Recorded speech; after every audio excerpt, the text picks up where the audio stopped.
Père, nous te disons merci parce que ta parole est esprit et elle est vie. Amen. Ce matin encore, nous avons l'assurance que par la présence, la puissance, l'action du Saint-Esprit, nous serons illuminés. Amen. Oh, nous recevrons la grâce dont nous avons besoin Amen. pour comprendre les choses divines. Amen. Nous nous ouvrons ce matin à entendre ta voix dans ce message et à être complètement bouleversés et transformés, équipés pour être des agents du royaume dans le nom puissant de Jésus. Amen. Alléluia. Je vous invite à vous asseoir. Faites un grand sourire à quelqu'un. Et je ne veux pas m'engager à vous dire que ce message serait court, mais je vais m'y employer. Alléluia.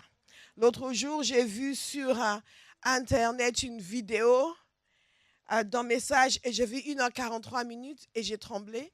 Et après, j'ai vu qu'il y avait la prière aussi. Oh, ok. Je n'ai pas prêché 1h43, mais ça viendra. Dans le temps des réveils, les gens prêchaient pendant 5 heures et personne ne bougeait. Alléluia. Je bénis le Seigneur pour Abba House. On ne voit pas les gens prendre leur sac et partir pendant le message. Ne vous y employez vraiment pas du tout.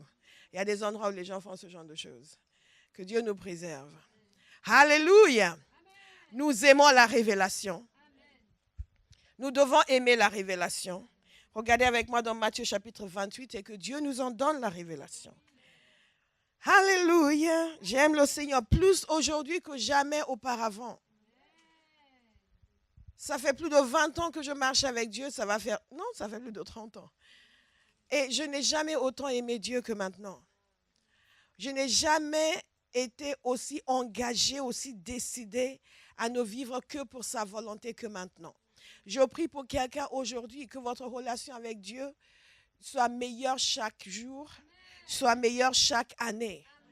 Que vous ne soyez pas de ceux que l'on ne voit plus dans la maison de Dieu. Que vous ne soyez pas de ceux qui étaient actifs et qui sont devenus passifs. Quelqu'un va dire Amen. Je suis en train de faire pour vous des prières sérieuses. Que vous ne soyez pas de ceux qui perdent leur flamme et leur feu. Que vous ne soyez pas des has-been dans la maison de Dieu. Au nom de Jésus. Alléluia. Plus de feu que jamais. Plus de vigueur que jamais. Plus de consécration. Plus d'engagement. Nous allons servir Dieu au point où nous allons faire en sorte que servir Dieu va devenir à la mode. Nous allons servir Dieu avec un tel aplomb que cette génération va se prosterner devant le trône de grâce et ne sentira pas la moindre gêne.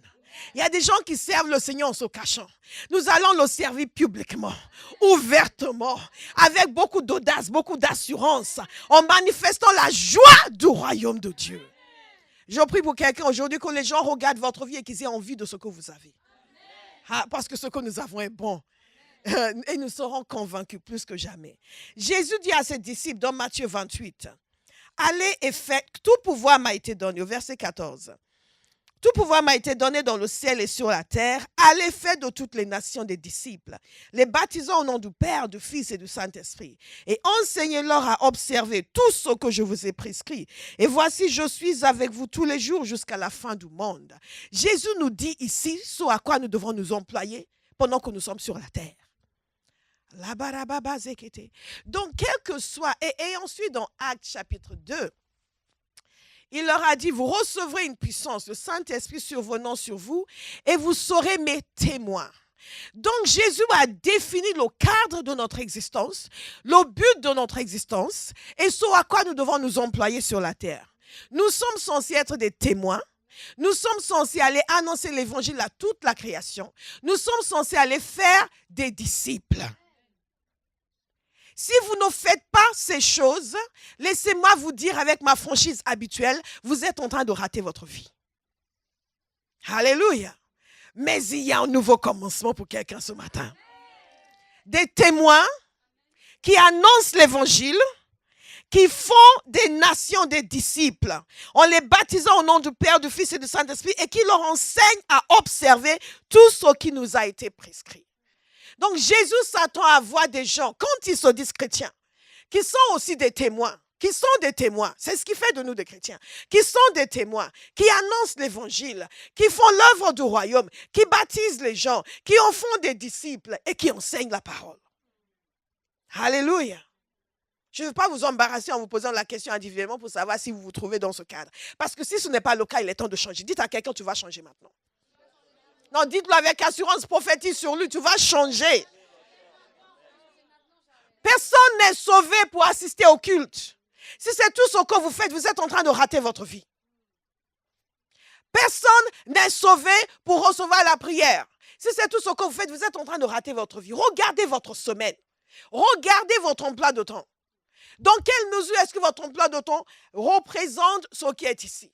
Quelle est la place de ce que Jésus a dit dans vos activités quotidiennes et dans votre façon d'être et de faire? Nous devons nous remettre en question. J'ai beaucoup aimé le témoignage de ma fille qui a témoigné précédemment. Elle prend les messages et elle les applique à sa vie. C'est l'objectif des messages. Mais notre génération pense que les messages sont pour nous divertir. Les pasteurs sont devenus des clowns. Des pasteurs sont devenus des stand-up comedians. Les pasteurs sont devenus des motivational speakers. Les gens viennent, les brebis viennent pour que le dimanche, on puisse s'employer à délivrer un message plus puissant que l'autre pasteur, pour qu'ils puissent continuer à venir. À les exciter autant que possible pour qu'ils puissent continuer à venir. Et pour qu'ils passent un bon moment. Vous n'êtes pas ici pour passer un bon moment. Vous êtes ici pour être transformé.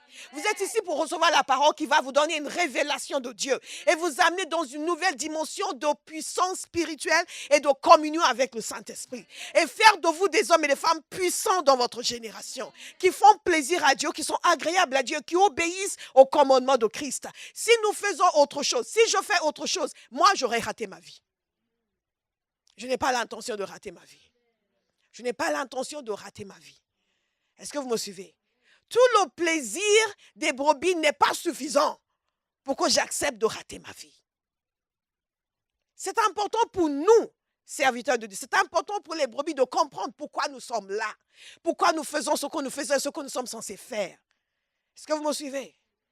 Il y a certaines révélations qui doivent descendre en nous. J'aime beaucoup son témoignage. Elle a dit, elle applique la parole dans sa vie. Elle essaie de voir des détails. Elle pensait être grande et mature et s'est rendue compte qu'elle n'est qu'un bébé.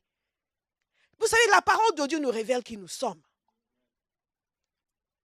Mais pas de façon négative, de façon pour dire, je vais m'employer à faire en sorte que cette parole amène un changement dans ma vie. Je veux croire qu'à la fin de cette série, il n'y a personne encore à Barros qui ne décide pas de devenir un véritable disciple. Est-ce que vous me suivez? Décide de devenir un véritable disciple, un véritable témoin pour Christ, qui s'affecte lui-même à l'œuvre de Dieu en permanence. Alléluia. Un disciple, c'est quelqu'un qui suit le maître, qui adopte ses enseignements, qui adopte sa manière de vie et qui les propage. Cette dimension de propagation est vraiment essentielle. Parce que nous pensons que, oui, certains d'entre vous qui aimons la sanctification, disons, oui, il faut que nous soyons sanctifiés. Donc nous nous employons à ne pas faire du mal, à faire du bien, à être gentils, mais ça ne suffit pas. Votre sanctification personnelle ne suffit pas. Votre service pour l'avancement de l'évangile est capital dans votre vie de disciple. Est-ce que vous me suivez? Un véritable disciple propage les enseignements de son maître. Un véritable disciple s'emploie à faire connaître son maître. Un véritable disciple s'emploie à ce que ce pour lequel son maître a vécu devienne le quotidien de chacun. Alléluia. Pourquoi vous voyez tous ces faux enseignants qui se lèvent et tout d'un coup vous voyez que cette secte a gagné telle partie du monde et telle partie du monde? Pourquoi? Parce que leurs disciples ont propagé leurs enseignements. Et il y a des choses étranges comme quelqu'un qui voit un ange qui lui donne un autre livre à part la Bible. Et il a encore aujourd'hui des disciples qui propagent son enseignement, qui viennent même frapper à votre porte, qui vous côtoient dans la rue. Oh, nous sommes appelés par le nom de Christ. Et la majorité d'entre nous ne faisons rien pour propager son enseignement. Demandez à votre voisin s'il va changer à partir d'aujourd'hui. Tout ce que nous faisons, c'est continuer à lui demander son aide. Continuer à lui quémander ses bénédictions. Continuer à insister pour qu'il intervienne dans nos vies. Est-ce que tu vas propager son enseignement? Est-ce que tu vas propager son enseignement? Est-ce que tu vas propager son enseignement? Alléluia. Et plus que son enseignement, c'est tout son style de vie, tout son message. Et son message, c'est d'abord lui-même. Parce que c'est lui-même qui sauve. God is a good God. God is a good God. Et nous avons compris. Je vous lis un passage dans Matthieu 8 au verset 18. Je veux que quelqu'un se laisse interpeller par ce passage. Parce il nous amène dans le cœur de ce qu'est vraiment un disciple. Il nous a dit ceci: voyant une grande foule autour de lui, Jésus donna l'ordre de passer de l'autre côté du lac. Un spécialiste de la loi s'approcha et lui dit: Maître, je te suivrai partout où tu iras. Est-ce que ce n'est pas là une image de chrétien? I surrender. Oh, oui, prends tout, Seigneur. Et nous croyons être sincères au moment où nous le chantons, n'est-ce pas? Donc, il a dit: Maître, je te suivrai partout où tu iras. N'oublie pas, ça c'est un spécialiste de la loi, un scribe. Ce n'est pas quelqu'un qui parle comme ça. Ce n'est pas juste un jeune un peu écervelé qui a parlé sans réfléchir. Cet homme a réfléchi à ce qu'il a dit avant de le dire. Jésus lui répondit: les renards ont des tanières et les oiseaux du ciel ont des nids. Mais le Fils de l'homme n'a pas un endroit où il puisse reposer sa tête. En outre, j'aime beaucoup Jésus parce que il y a des gens qui veulent venir vers vous et que vous les rassuriez. Jésus n'a rien fait pour le rassurer. Donc, en d'autres termes, tu viens, take it as it is. Tu me suis, tu me suis. Je ne suis pas en train de te promettre que, bon, on va avoir des grandes chambres d'hôtel où on va dormir. Mais tu décides de me suivre, c'est une décision que tu prends dans toutes les circonstances. Est-ce que vous me suivez? Parfois, les gens viennent et disent: ah, je vais intégrer à Bauhaus, et ils s'attendent à ce que je leur fasse des grandes promesses, des visites hebdomadaires dans leur maison, de ceci, de cela. Et parfois, comme on leur dit: oui, mais ok, mais si vous voulez intégrer cette église, il faut ça, ça, ça et ça. Ah, ok. C'est la dernière fois que vous les voyez. Parce qu'ils voulaient simplement venir pour le fun. Alléluia. Regardez le suivant, ce qu'il a dit à Jésus et ce que Jésus lui a dit. Je suis en train de dire à quelqu'un que Dieu attend quelque chose de nous. Si nous changeons de mentalité, nous cessons d'avoir cette mentalité d'assister, de quémandeur de bénédiction, nous allons vivre encore plus de bénédiction. Parce que la bénédiction est inhérente dans l'obéissance. Jésus allait chercher premièrement le royaume de Dieu et tout le reste vous sera ajouté. Il n'a pas dit vous allez supplier pour le reste. Il a dit ça va être ajouté. C'est un raccourci extraordinaire. Je veux voir quoi Bahas est en train d'aimer ce message. Un autre, parmi les disciples, lui dit: Seigneur, permets-moi d'aller d'abord enterrer mon père. Mais Jésus lui répondit: suis-moi et laisse les morts enterrer leurs morts. Ça s'appelle la consécration, mes amis. Ça s'appelle, si un pasteur vous disait ça, il n'y a pas d'amour dans cette église. Jésus a dit: laisse les morts enterrer les morts. Toi, tu me suis. En d'autres termes, ne va pas enterrer ton père. Reste ici. Me suivre, me servir est plus important que d'aller enterrer ton père. Notre mentalité doit changer. Est-ce que quelqu'un va prier pour que Dieu l'aide à ce que sa mentalité change? Parce que ces choses qui sont tellement importantes pour nous, que nous mettons en avant par rapport à l'œuvre de Dieu, n'ont aucune importance devant Dieu. Aucune importance devant Dieu. Que Charlène vienne me dire maintenant: pasteur, je ne pourrais pas faire l'œuvre qui m'a été confiée parce que je dois aller enterrer mon père. Je dis: non, laisse les morts enterrer les morts. Toi, fais l'œuvre du royaume. Hey! Elle va faire une vidéo sur YouTube. Les églises où on contrôle les gens. Les églises où on sépare les gens de leur famille. Je veux que quelqu'un réfléchisse sérieusement. Jésus a appelé ses disciples. Pierre était un homme marié. Il ne lui a pas dit, tu es marié, reste avec ta femme. Il l'a enlevé et il l'a suivi partout pendant 3 ans.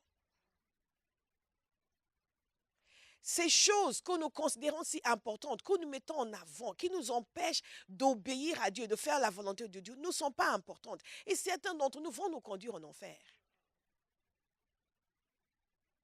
Parce que beaucoup de gens qui déconnectent avec Dieu, c'est souvent sur ce genre de choses. Ou peut-être qu'il y a quelque chose qu'ils sont censés faire, qu'on s'attend à ce qu'ils fassent pour le Seigneur. Et eux, ils ont autre chose dans leur vie qui leur semble plus important. Et après, ils sont vexés, ils s'énervent, ils s'en vont et progressivement, ils tombent, ils se séparent de Dieu. Et ils commencent à dire, oui, les églises, ils veulent... Ce n'est pas les églises, c'est toi qui n'as pas compris les valeurs du royaume. Waouh, c'est puissant ce que je viens de dire. Je vous laisse savoir s'il a entendu. Nous servons un Dieu merveilleux. Et donc, quand vous comprenez que la parole est censée être appliquée, je dois donc prendre ces paroles et dire, Seigneur, change ma façon de penser. Change mes valeurs. Enlève la programmation qui a été faite en moi par mon éducation quant à ce qui est important et ce qui n'est pas important. Quand nous entrons dans le royaume de Dieu, nous devons commencer à comprendre que les choses ont une valeur autre que celle que nous avions auparavant. Et commencer à accepter que l'on nous instruise pour que nos valeurs soient modifiées.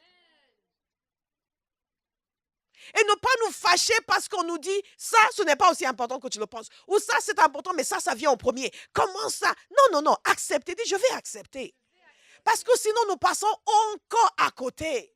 Nous pouvons, comme elle a dit, penser que nous sommes grands. Et ensuite nous rendre compte qu'en fait, non, nous ne sommes pas encore grands. Parce que nos valeurs n'ont pas changé. Ce n'est pas la quantité de versets que nous avons accumulés.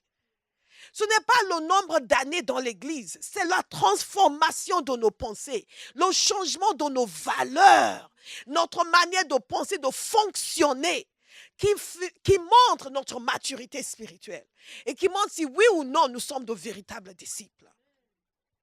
Alléluia. Alléluia. Alléluia. Alléluia. Alléluia.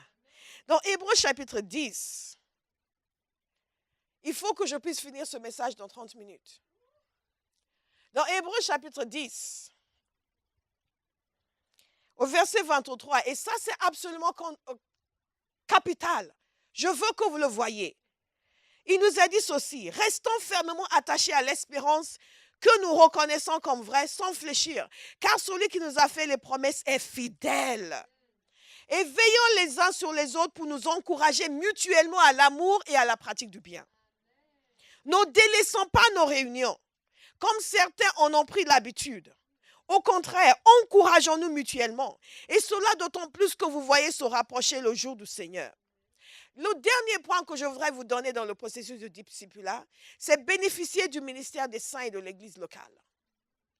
Cette parole nous dit ceci, ne délaissons pas nos réunions. Et il nous a dit dans cette partie que veillons les uns sur les autres pour nous encourager mutuellement à l'amour et à la pratique du bien. Et ne délaissons pas nos réunions. Comme certains en ont pris l'habitude, ce n'est pas d'aujourd'hui que certains cessent d'aller à l'église. Même à l'époque de l'apôtre Paul, il y a des gens qui étaient zélés et au bout d'un moment, on ne les voyait plus. Et il y a des gens comme Démas, par exemple, qui l'ont abandonné. Et ainsi de suite. Par amour de ce monde. Wow. Certains d'entre nous, c'est maintenant que nous écrivons les Actes des Apôtres, chapitre 3021, qui porte sur la vie de Manu.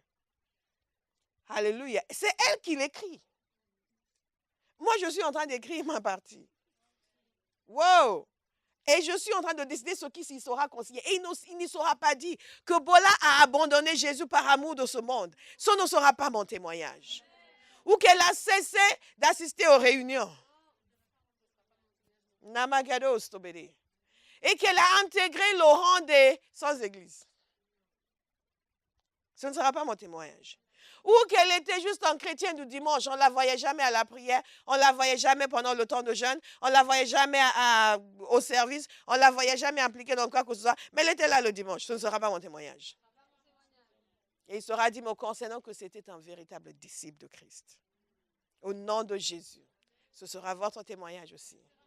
Un véritable disciple de Christ. Un disciple de Christ. Ne délaissons pas nos réunions comme certains en ont pris l'habitude, au contraire, encourageons-nous mutuellement. D'autres termes. D'un côté, il y a délaisser les réunions, d'autre côté, il y a être dans les réunions et s'encourager mutuellement. Un vrai disciple, c'est quelqu'un qui est intégré dans une église locale et qui se laisse encourager dans l'amour et qui se laisse encourager à pratiquer le bien parce que nous avons besoin de cet encouragement. Nous en avons besoin. Nous avons besoin des frères et sœurs qui vont nous encourager, non pas à la rébellion, mais à pratiquer le bien. Si quelqu'un vous encourage à pratiquer le mal, fuyez-le. Parce qu'il y a des loups dans l'église aussi. Mais la parole de Dieu nous dit que nous devons nous encourager à pratiquer le bien. Et que dans le contexte, et quand on parle d'église locale, les gens vont dire oui, mais moi je suis dans une... Non, nous on est plus maintenant dans l'optique cellule, on est entre nous. Non. Partout l'apôtre Paul allait, quand ils établissaient, il y avait des gens qui étaient convertis. Systématiquement, il établissait les gens d'autorité. Il établissait des anciens. Alléluia. Il établissait des gens en autorité parce qu'on n'est pas seul avec ses copines et sa camarade en faisant notre marche ensemble dans la foi. La parole de Dieu est claire sur le fait qu'il y a une nécessité d'autorité, il y a une nécessité de leadership, il y a une nécessité de conducteur. On ne se conduit pas soi-même. Et Dieu appelle des gens à être des conducteurs. Vous êtes avec vos 3 amis dans votre groupe, vous n'êtes pas une église. J'ai prié pour quelqu'un une fois que je ne connaissais pas. Je dis, mais est-ce que vous êtes dans une église? Il y a des choses que nous voyons dans la parole et quand Dieu nous les révèle en esprit, c'est extraordinaire. Est-ce que vous êtes dans une église? Je vois sur vous, il n'y a pas de couverture sur vous. Et la personne a dit, non, j'étais avec un groupe et je suis partie. Elle était dans une église, elle était partie. Et le Seigneur a révélé qu'il n'y avait pas de couverture spirituelle sur elle. Oh, c'est quelqu'un qui fait des réunions, une femme vraiment merveilleuse, je l'ai beaucoup aimée, mais qui fait des réunions, elle-même fait des réunions. Vous m'en suivez? Donc, manifestement, quelqu'un qui était en autorité quelque part, qui était peut-être avait une responsabilité, mais maintenant, elle fait des réunions avec des gens dans sa maison, mais Dieu montrait qu'il n'y avait pas de couverture sur elle. Ce qui voudra dire qu'elle n'est pas censée être en train de faire ça. Est-ce que vous me suivez? Qu'elle est censée être quelque part y avoir un pasteur. Nous avons des grâces différentes sur nos vies. Nous sommes tous égaux en Christ, mais l'onction est différente. Est-ce que vous me suivez? Et ce n'est pas fonction de l'apparence de la personne. Oui, mais si on dit à Charlène de conduire, moi aussi je peux. Non, tu peux ne pas être appelé à. Nous faisons ce à quoi nous sommes appelés. Et il y a une grâce pour ce que nous faisons. Il y a une puissance, il y a une onction sur nous pour ce que nous faisons. Il y a une aide du Saint-Esprit pour le faire. Donc, nous ne pouvons pas dire que nous sommes une église parce que nous sommes 3-4 personnes, nous sommes réunis, nous sommes une église locale. Non. Est-ce que Dieu a établi des gens dans les ministères, dans l'autorité, à qui il a donné la grâce particulière pour répondre aux situations et aux besoins et pour conduire le peuple? Je le dis clairement avec ma franchise habituelle, vous êtes en danger. Vous êtes en danger. Comment est-ce que vous dites à quelqu'un qui lui-même conduit les gens, vous dites, vous êtes en danger? Est-ce que quelqu'un écoute attentivement? Avant que vous laissiez séduire par, non, nous on est une cellule, on partage. Non, on ne partage pas. On peut partager à un certain niveau, mais on doit être enseigné. En anglais, on dit, we're having a conversation. Non, ce n'est pas une conversation. C'est une predication. Alléluia. Vous me suivez? C'est une prédication, pas une conversation. Il y a une différence. Et donc, c'est important de comprendre cela parce qu'il y a le rôle que les saints vont jouer dans nos vies. Et donc, les gens qui sont entre eux, sans ministère établi, sans conducteur, ils sont en train de jouer le rôle de l'encouragement mutuel. Mais ils ne sont pas en train de jouer le rôle de ce que la parole de Dieu a dit. Il a établi les uns comme apôtres, comme prophètes pour l'édification des saints. Donc, ils ne sont pas en train d'être édifiés dans cette dimension-là. Ils ne pourront pas devenir de vrais disciples. Parce que bien aimé, de temps en temps, vous avez besoin de quelqu'un qui, comme on dit très bien en anglais, will get into your face. Va vous regarder droit dans les yeux, tu fais n'importe quoi. Est-ce que vous me suivez? Et si vous n'acceptez aucune autorité, ça ne va pas se passer. Et vous ne serez jamais un disciple. Waouh, nous sommes en train d'aimer ce message. Éphésiens 4, verset 11, nous dit ceci, c'est lui qui a donné les uns comme apôtres, les autres comme prophètes, les autres comme évangélistes, les autres comme bergers et enseignants. Il l'a fait pourquoi? Pour former les saints aux tâches du service. en vue de l'édification du corps de Christ. Dieu est en train de bâtir son église. Jésus a dit, je bâtirai mon église. L'édification du corps de Christ passe par les ministères qui amènent l'enseignement, l'exhortation et la formation pour l'œuvre du service. En d'autres termes, vous ne servez pas comme vous devriez juste parce que vous êtes né de nouveau.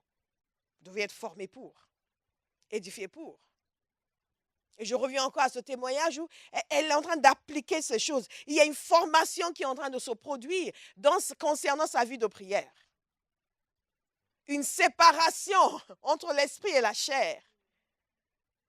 Ce sont des messages que l'on entendait auparavant. La séparation, c'est la domination de son esprit sur sa chair. Elle va gagner cette bataille. Et ce n'est pas est-ce que j'en suis capable. La parole t'a dit que tu en es capable. Que le nécessaire a été fait. C'est une décision de soumettre sa volonté à la volonté de Christ, de développer son homme intérieur et de laisser son homme intérieur prendre autorité sur sa chair. Et de dire, tu vas te lever. Vous savez, il y a des choses que l'on peut faire. Les gens vont trouver ça drôle, mais ça marche. Vous vous enregistrez en train de confesser que je me lève tôt pour prier. J'aime prier très tôt le matin. Ma chair n'a pas d'autorité sur moi. Vous confessez cela et vous l'enregistrez, vous le mettez pour votre réveil. Et vous mettez très fort. Donc, dès que votre réveil commence, vous vous entendez dire, je suis équipé pour prier. J'aime me lever tôt pour prier. La chair n'a pas de domination sur moi. Dès que mon réveil sonne, je me lève, j'aime me lever tôt. Vous vous entendez le confesser. Et vous le confessez tellement que vous le connaissez par cœur. Vous allez vous rendre compte qu'avant que votre réveil ne sonne, vous-même allez vous réveiller et vous allez vous entendre le dire. Je vous ai dit, vous devez vous programmer pour la puissance spirituelle. C'est comme ça que ça marche. Parce qu'avant, vous disiez, c'est tellement difficile de se lever, mais j'ai envie de me lever. Seigneur, aide-moi. Seigneur, aide-moi à me lever tôt. Seigneur, vraiment, j'ai besoin de ton aide. Aide-moi, je veux vraiment que la chair ne prenne pas autorité sur moi. Et vous allez vous coucher dans cet esprit-là. Au lieu d'aller vous coucher, demain, je me lève tôt. Et je vais prier comme jamais auparavant. Et je le ferai tous les jours. Vous vous dormez, vous vous couchez en disant ça. Alléluia. Et vous mettez un enseignement de Pasteur Bola pendant que vous dormez. Gloire à Dieu. Et ça entre en vous pendant que vous dormez. Tous les démons qui voulaient vous troubler dans le sommeil, ils entendent ma voix. Ah! Alléluia. God is so good. Puissant est notre Dieu. Donc, il veut nous former aux tâches du service en vue de l'édification du corps. En d'autres termes, quand les chrétiens sont formés pour l'œuvre du ministère, quand les chrétiens sont formés pour servir Dieu, c'est l'Église qui est bâtie. C'est l'Église qui est bâtie. Alléluia. Nous sommes des disciples lorsque nous sommes intégrés dans une assemblée locale où nous nous laissons encourager, où nous nous laissons enseigner. Et quand vous regardez l'exemple de Jésus, qu'est-ce que Jésus a fait? Il a appelé ses disciples et ils l'ont suivi. Je déclare sur quelqu'un l'onction pour suivre. Vous ne dites pas Amen. Si je dis l'onction pour être financièrement prospère, tout le monde va hurler ici. Nous devons savoir apprécier les choses qui ont de la valeur. Nous devons apprécier les choses qui ont de la valeur. C'est pour ça que j'ai écrit « Appelé à l'existence ». Et bien, elle était étonnée quand elle a commencé à voir les chapitres. Parce qu'elle pensait que j'allais commencer en disant « Je suis puissant, j'ai beaucoup d'argent, j'ai un beau mari, j'ai une belle épouse, j'ai une superbe voiture. » Il y a un chapitre sur l'abondance financière. Ne vous inquiétez pas. I'm on fire. Il y a un chapitre sur l'abondance financière. Mais je mets le doigt sur les choses qui nous empêchent d'être puissants. Le rejet, la déception. Ces choses sont dans notre âme. Et nous les laissons là, nous chantons un peu Alléluia et après nos basses baissent parce que nous sommes encore déçus. Est-ce que vous me suivez?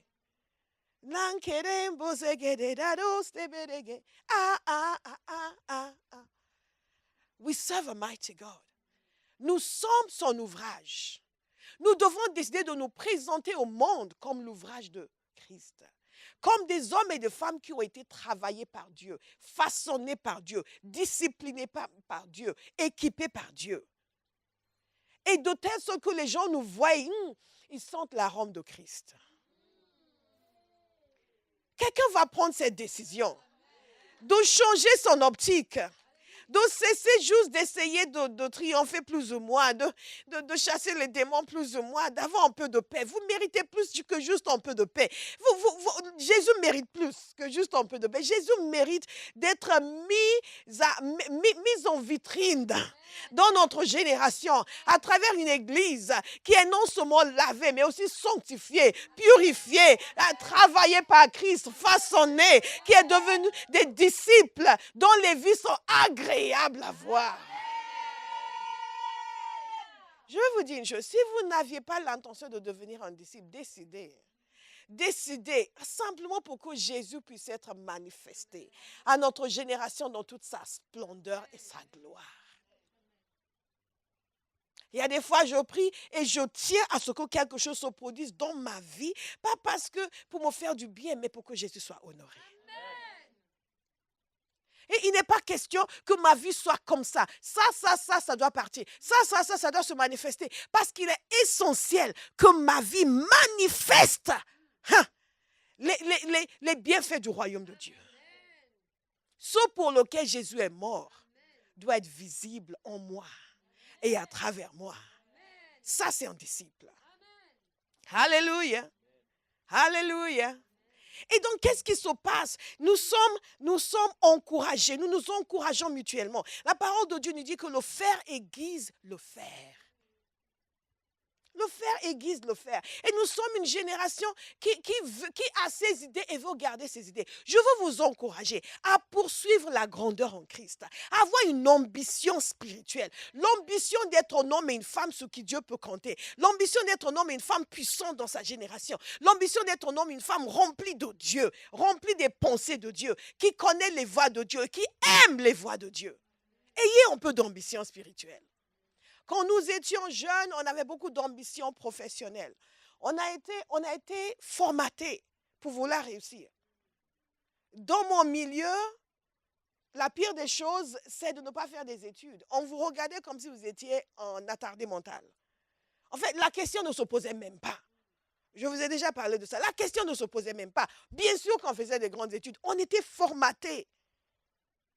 Je veux que quelqu'un décide de se formater pour devenir grand dans les choses de Dieu. Cessez de vouloir juste survivre. Décidez que vous allez prospérer mentalement, spirituellement. Alléluia. Et que tout ce que Dieu veut que vous deveniez, vous allez le devenir. Donc, si ça veut dire que je dois prendre le message, l'appliquer à ma vie, chaque domaine, il y a ça qui doit changer, il y a ça qui doit changer. Écoutez, les gens veulent manifester la puissance sans laisser la puissance agir en eux. Vous voulez que Dieu change vos circonstances, mais vous ne voulez pas que Dieu vous change vous. Un disciple, c'est quelqu'un qui se laisse changer par Dieu. Qui demande. Vous savez, quand vous travaillez en entreprise, vous pouvez soit aimer l'évaluation annuelle et même aller au-devant, à prendre les devants en demandant des feedbacks tout le long de l'année à votre supérieur pour vous améliorer. Et ensuite, à la fin de l'année, vous attendez l'évaluation pour savoir comment votre performance et comment vous améliorer. Ou vous pouvez détester l'évaluation annuelle parce que vous avez des problèmes et tout ce qui vous intéresse, c'est comme dire tout va bien.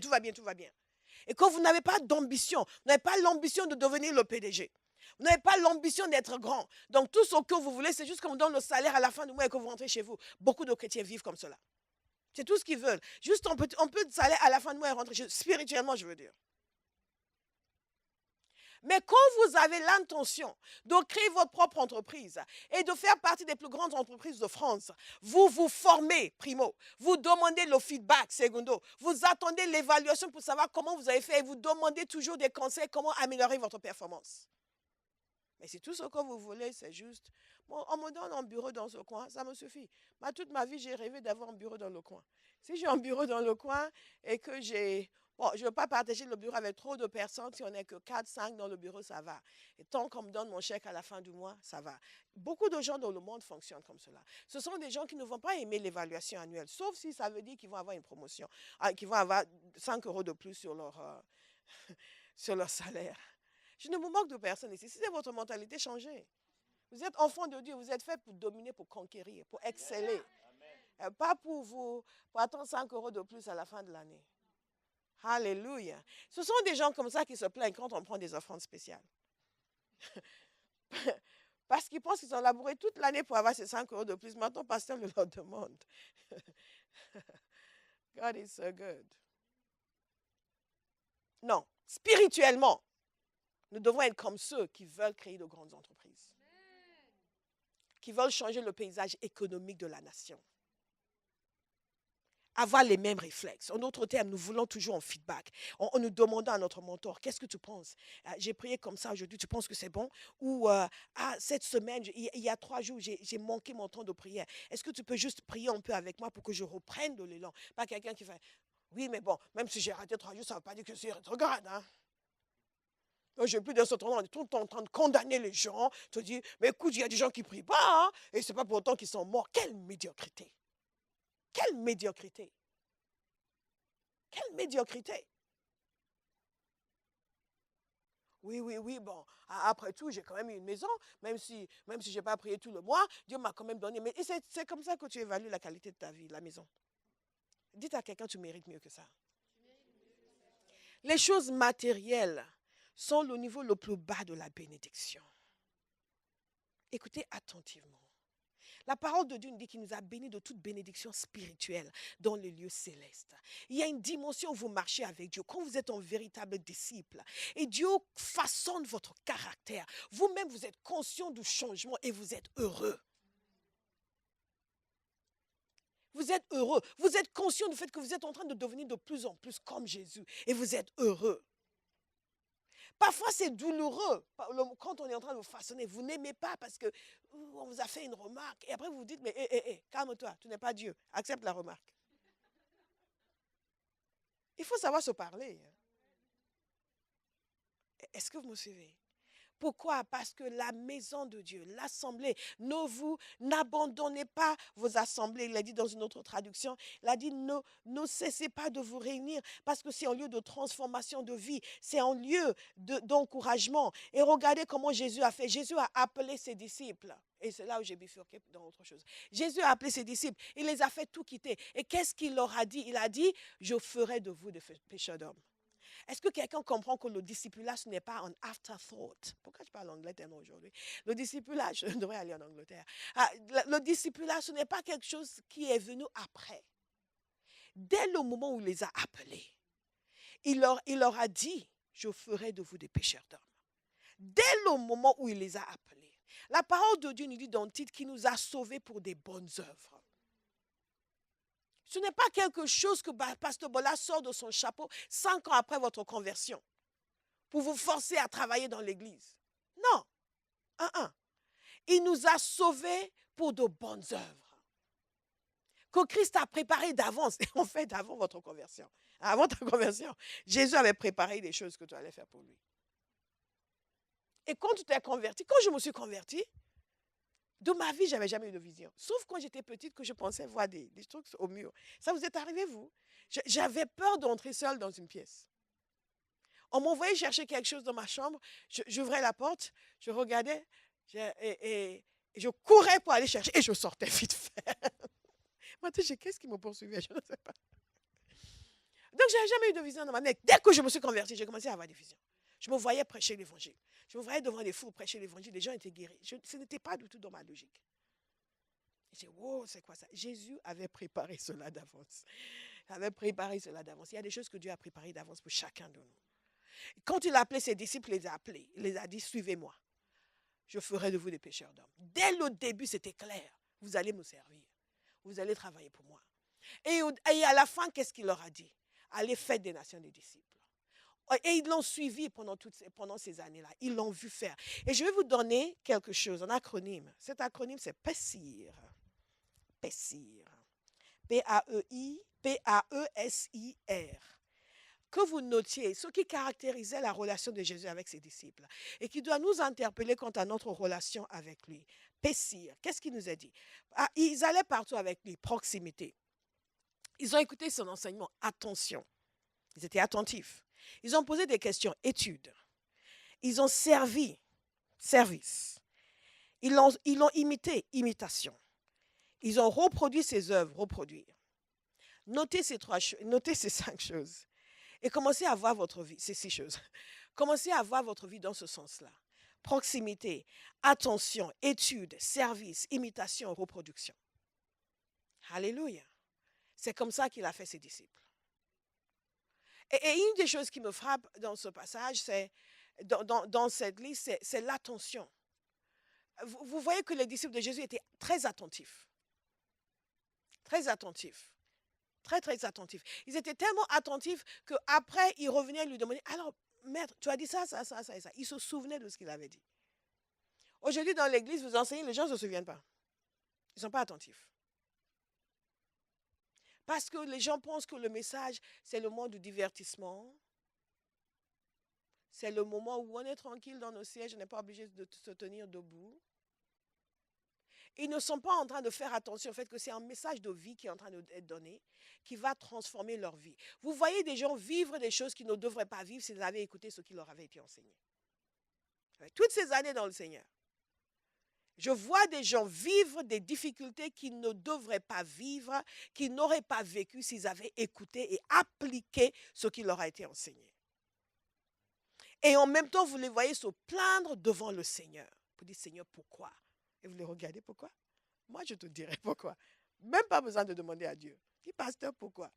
Si tu as le temps, je te dirai. Si j'ai le temps, je n'ai pas toujours le temps. Parfois, juste le temps pour sourire. Vous dites, va prier. Est-ce que vous me suivez? Nous appliquons ce que nous avons entendu. Ils étaient attentifs, ils étudiaient. Et Jésus les reprenait souvent. Et ce qui est intéressant, c'est qu'on n'a pas dit une seule fois qu'il y en a un qui a fait la tête.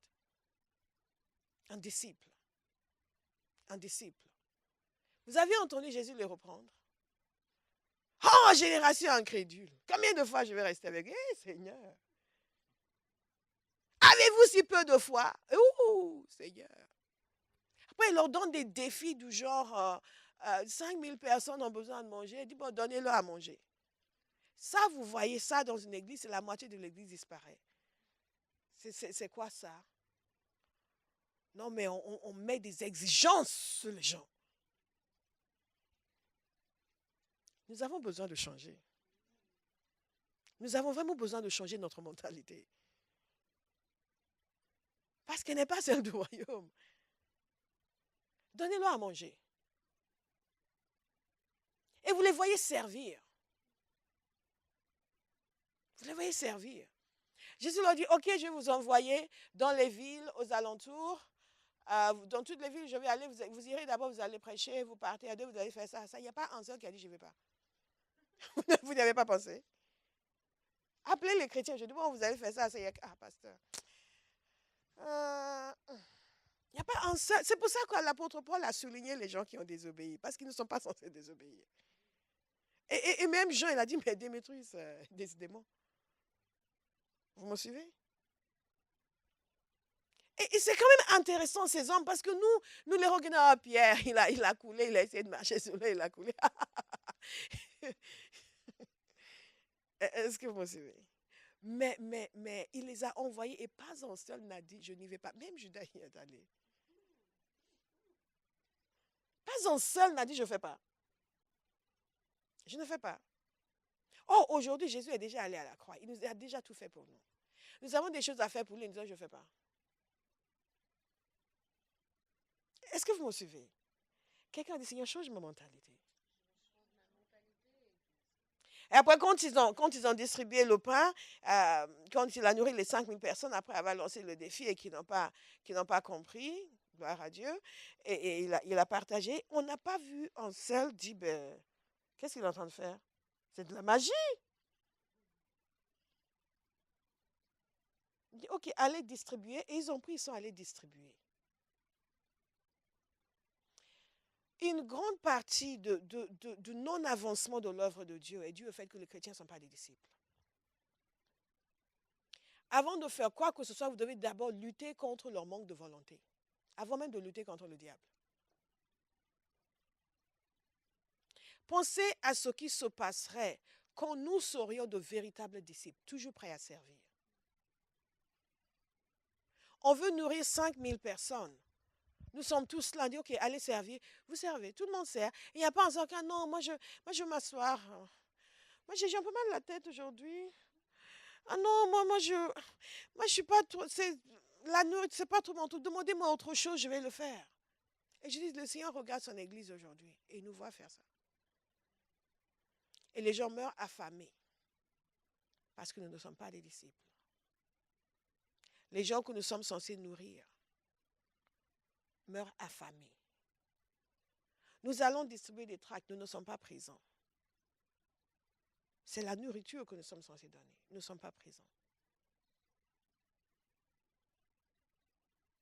Est-ce que vous me suivez? On nous invite à partager les messages en ligne. Nous ne sommes pas disposés. C'est la nourriture que nous sommes censés donner. Je suis vraiment frappée et je comprends pourquoi Jésus a pu regarder ces hommes. Même si nous pouvons voir leur insuffisance, et il y en avait. Il pouvait leur dire, allez faire des nations des disciples parce qu'eux étaient devenus des disciples. Et Jésus reprenait les pharisiens parce qu'il disait, vous traversez la contrée pour aller faire un disciple et vous en faites un enfant de l'enfer pire que vous. Et beaucoup d'entre nous chrétiens, nous sommes en train de faire des enfants de l'enfer. Parce que nous-mêmes ne sommes pas des disciples.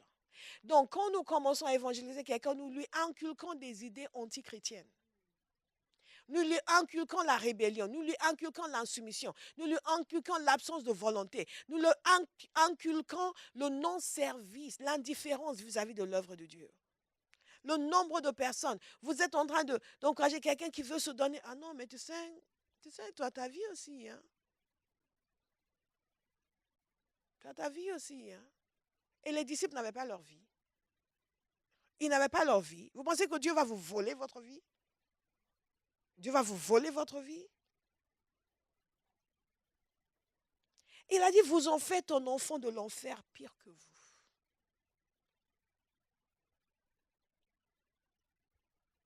C'est la raison pour laquelle la parole de Dieu dit de faire très attention quand nous enseignons.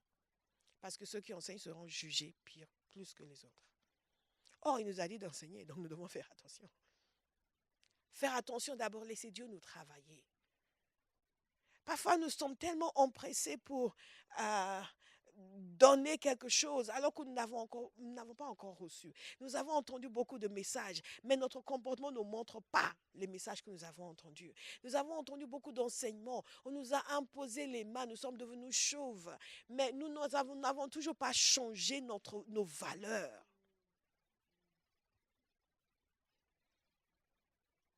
J'ai l'impression que ceux qui sont au fond, là, le message arrive 1 minute après. 1 minute après. Donc, l'interaction, notez ceci, avec les autres chrétiens nous permet de grandir. Il y a un point qui est très important et que je veux souligner pendant 2 minutes, c'est qu'il y a une grâce pour nous préserver du péché et du jugement lorsque nous faisons partie d'une assemblée locale. Une assemblée locale, bien sûr, qui est axée sur la parole de Dieu, la puissance de Dieu, la sanctification.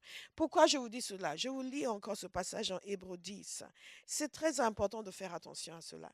Il nous dit, il nous parle de veiller à nous encourager mutuellement à l'amour et à la pratique du bien. À la pratique du bien. Je veux vous encourager. Si quelqu'un vous partage quelque chose, ne l'encouragez pas dans le sens négatif. Ne l'encouragez pas. Ah oui, mais tu sais, même si tu ne viens pas le samedi, ce n'est pas pour autant que tu n'es pas enfant de Dieu. Vous êtes en train de l'encourager à la pratique du mal. Parce que le jour où il va tomber, vous serez pris pour responsable devant Dieu. Oh, vous ne venez pas le samedi, mais ça fait des années, mais vous allez bien. D'accord, mais vous lui dites, toi, ne va pas. Oh, tout ça. Moi, je n'ai jamais été à la prière, ça ne change rien pour moi, ma vie va très bien. C'est ce que vous croyez. C'est ce que vous croyez. Et donc, vous encouragez quelqu'un, non, tout ça, ce n'est pas nécessaire. Et lui, il va tomber. Et le jour du jugement, son sang sera sur votre tête.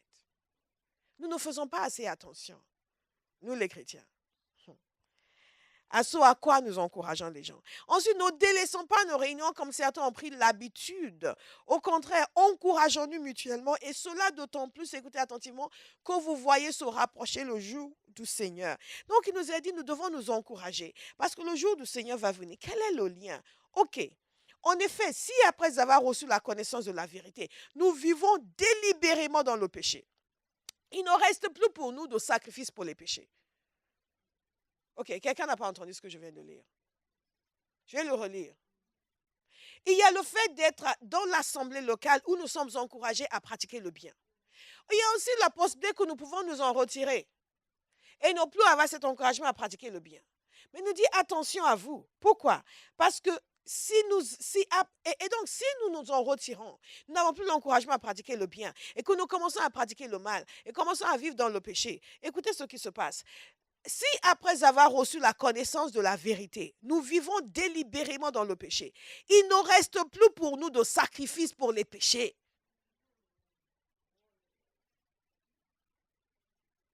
Il ne reste plus pour nous de sacrifice pour le péché. Au cas où vous êtes tenté de dire, oh, je vais arrêter d'aller à Bahao, je vais aller vivre dans le péché. Après tout, j'ai vu des gens qui ont fait ça et Dieu ne les a pas tués. Ou j'ai vu des gens qui ont fait ça et après ils se sont repentis. Ça peut être vous qui n'allez jamais vous repentir. Est-ce que vous me suivez? Il dit ceci, il ne reste plus de sacrifice pour les péchés. Donc, plus rien à faire. La seule perspective est alors l'attente terrifiante du jugement. Ça, c'est quelqu'un qui était dans l'église, qui décide de s'en séparer et qui après commence à pratiquer le péché. La parole de Dieu nous dit que ce qui lui est réservé, c'est le jugement et le feu. Alors, l'attente terrifiante du jugement et du feu ardent qui embrasera ceux qui se révoltent contre Dieu. Nous ne lisons pas assez ces passages. Il y a une possibilité de se révolter contre Dieu. Et que ceux qui se révoltent contre, ils étaient avec Dieu. Ils ont commencé à pratiquer le péché. Ils peuvent continuer à dire, ah, j'aime Jésus, mais en pratiquant le péché. C'est une révolte, se révolter contre Dieu. Et qu'il y a un jugement qui les attend. Ce ne sera pas votre témoignage. Écoutez le verset 28, il nous explique pourquoi. Celui qui désobéit à la loi de Moïse est mis à mort sans pitié. Je répète, sans pitié. Sans pitié. Sans pitié. Sans pitié. Sans pitié. Sans pitié. Sur la déposition de 2 ou 3 témoins, à votre avis, waouh, on nous demande de réfléchir. Dites à son voisin, on te demande de réfléchir. Hein? On nous demande de réfléchir. À votre avis, si quelqu'un couvre de mépris le Fils de Dieu, s'il considère comme sans valeur le sang de l'alliance, par lequel il a été purifié, s'il outrage le Saint-Esprit, qui nous transmet la grâce divine, ne pensez-vous pas qu'il mérite un châtiment plus sévère encore? Je ne sais pas quelle Bible vous lisez. Il y a des gens qui vont vous dire que dès que vous êtes sauvés, peu importe ce que vous faites, la parole de Dieu nous dit non. Que la loi de Moïse, quand vous violez la loi de Moïse, vous êtes mis à mort sans pitié. Et maintenant, vous couvrez de mépris le Fils de Dieu. Vous outragez le Saint-Esprit. Vous méprisez le sang de l'alliance. Est-ce que votre châtiment ne devrait pas être plus sévère? C'est ce que dit la parole de Dieu. C'est ce que dit la parole de Dieu. Donc, si vous avez fait cela et que Dieu vous a ramené dans la maison, mettez-vous à genoux et roulez-vous par terre et dites, hey, papa, merci. De ce que j'avais encore des oreilles pour entendre. Il y a des gens, j'en ai rencontré, qui vous disent, je sais, j'étais serviteur, je prêchais même, je sais, j'étais assidu, j'étais zélé, je sais. Et donc, tu sais, je suis allé trop loin. Et parfois, il vous cite des versets. Il y a un garçon à qui j'ai témoigné et j'ai découvert qu'il était chrétien, mais il était loin de Dieu. Il m'a cité des versets, ils en connaissaient plus que moi. Dès que je commençais, oui, mais après tout, tel passage, il commençait à citer, j'ai dit, hey, Jésus. Perdu, en citant les versets.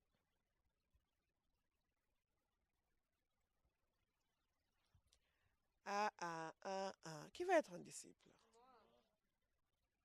C'est fondamental. Et de dire, quel que soit l'inconvénient que vous pouvez ressentir en faisant partie d'une assemblée locale, ce n'est rien à côté du désastre qui peut venir sur vous, en vous éloignant de la communion des saints. Est-ce que quelqu'un écoute attentivement? Je ne dis pas que si vous quittez Abraham, vous allez mourir. Non, pas du tout. Je parle de façon générale pour tous les chrétiens et toutes les églises. Il y a une raison pour laquelle Dieu a établi l'assemblée locale. Il y a certaines choses dans nos vies, quand on n'a pas d'autorité sur nous et qu'on est juste avec des frères, on est entre nous, ou on est juste avec quelqu'un sur Facebook et sur YouTube, on ne va pas pouvoir mettre nos doigts sur des choses dans nos vies qui doivent changer. Parce que nous ne sommes pas tous dans le mode d'autorégulation. La parole de Dieu est claire sur ce que Dieu a établi. L'apôtre Paul a établi des anciens de l'Église, a établi des gens d'autorité pour conduire. La parole de Dieu nous dit justement d'obéir à nos conducteurs pour ne pas les attrister, qu'ils fassent leur travail avec joie et pas en rouspétant. Alléluia. God is so good. Dieu a tout pourvu pour nous. Cette transformation intérieure, laisser Dieu nous changer, mettre fin à nos mauvaises habitudes, nos mauvais désirs, nos mauvaises pensées, est nécessaire pour vivre une vie d'épanouissement. Parce que ce que vous gardez dans votre vie, c'est ce qui est un appel de pied pour le diable. Oh, ces mauvaises habitudes. Quand vous ne vous réveillez pas tôt le matin, je rebondis sur le témoignage de ma fille, vous ne vous réveillez pas pour prier. Vous pensez que le diable ne le sait pas? Donc, il sait spirituellement où vous êtes. Il sait aussi ce qu'il peut essayer avec vous et ce qui va marcher. Et alors que vous étiez rempli de zèle, vous aimiez les frères et sœurs, vous étiez, oh mon frère, oh ma soeur, tout d'un coup vous commencez à le regarder. Celle-là même, celui-là je ne sais pas. Et vous pensez que c'est juste parce que vous avez le discernement? Non. C'est parce que votre absence d'engagement dans la parole, dans la prière, a laissé une porte ouverte. Et là où l'assiduité dans la prière vous aurait rempli de la présence de Dieu, de la sagesse de Dieu, de la vision de Dieu, de la capacité à discerner avec exactitude, de l'amour de Dieu, vous aurez été une bénédiction pour une soeur, une bénédiction pour un frère. Vous devenez maintenant qui encourage les gens à pratiquer le mal. Qui vous semble naturel d'ailleurs. Quelqu'un dit à votre voisin, ce ne sera jamais ton témoignage. Au nom de Jésus. Amen. La parole de Dieu nous dit, nous connaissons bien celui qui a déclaré, c'est à moi qu'il appartient de faire justice. C'est moi qui rendrai à chacun son dû. Je veux que nous comprenions ceci, parce que nous pensons qu'en étant sous la grâce, il n'y a pas de rétribution. Il rendra à chacun son dû. Nous ne moissonnons pas ce que nous n'avons pas semé. Nous moissonnons ce que nous semons. Et encore, le Seigneur jugera son peuple. Il est terrible de tomber entre les mains de Dieu vivant. Quand je comprends ces réalités, je me positionne. Toutes les choses qui vont me permettre d'exceller, de grandir, d'être fort, d'être puissant, d'être obéissant envers Dieu, d'être discipliné dans ma vie spirituelle, de faire plaisir à Dieu, d'être un véritable disciple qui aime les choses de Dieu, qui fait les choses de Dieu, je les adopte dans ma vie. Je les adopte dans ma vie. J'ai une autre attitude vis-à-vis des frères et sœurs quand ils m'encouragent. J'ai une autre attitude vis-à-vis des responsables quand ils me reprennent. Parce que je comprends que j'ai une ambition, j'ai besoin de cette évaluation. J'ai besoin de cette évaluation de performance pour que je puisse m'améliorer et devenir excellent. J'en ai besoin. L'amour de Jésus n'est pas l'approbation de Jésus. Beaucoup de chrétiens se trompent et pensent que l'amour de Dieu, c'est l'approbation de Dieu. Dieu ne nous aime, ce n'est pas un satisfecit sur notre personnalité. Non, loin s'en faut. C'est justement la démonstration de son amour. Le fait qu'il soit capable d'aimer des gens tels que nous. Donc nous vivons pleinement son amour. Nous sommes acceptés, nous sommes en sécurité parce que nous nous savons aimer. Et parce que nous nous savons aimer, nous acceptons qu'il nous décortique et qu'il nous travaille, qu'il nous transforme, qu'il nous change. Nous acceptons d'être de véritables disciples, des gens qui sont façonnés réellement en son image et qui font sa volonté. Nous acceptons cet encouragement mutuel des saints. Nous acceptons la formation, la correction pour que nous puissions devenir ce que nous voulons devenir. Mais si vous ne voulez rien devenir, si tout ce que vous voulez, c'est juste d'être le chèque à la fin du mois et le bureau au coin avec 4 autres employés. Donc, une église où on m'aime, une église où on m'écoute, une église où vraiment, peut-être qu'il y a un petit quelque chose que je peux faire, mais pas trop parce que, moi, je suis super occupée dans ma vie. Non, en fait, le pasteur est là, c'est son travail. Hein.